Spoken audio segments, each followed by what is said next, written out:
ఇటీవల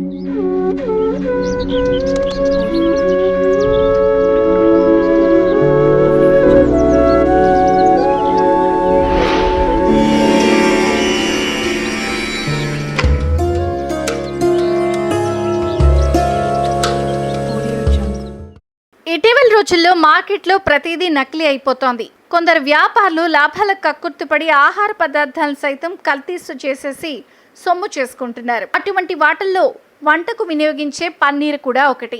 అందరూ ఇష్టపడే పన్నీర్ రుచికరంగా ఉండటమే కాదు, ఆరోగ్యానికి మేలు. కానీ మార్కెట్లో రసాయనాలతో తయారు చేసిన పన్నీర్లు అమ్ముతున్నారు.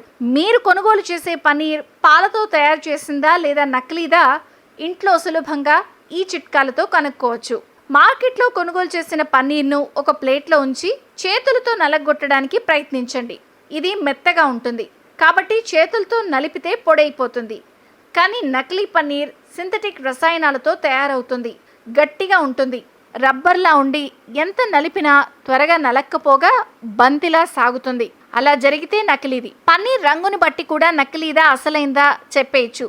స్వచ్ఛమైన పన్నీర్ ఎప్పుడు లేత తెలుపు రంగులో ఉంటుంది. సింథటిక్ పన్నీర్ బాగా తెల్లగా ఉంటుంది. బాగా ఎక్కువ తెలుపు ఉంటే అది నకిలీది.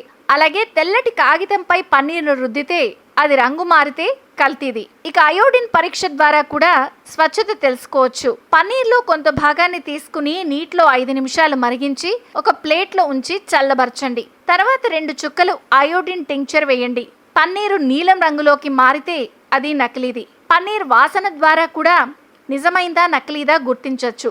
పాలతో తయారు చేసిన పన్నీర్ పెరుగు లేదా పుల్లని వాసన ఉంటుంది.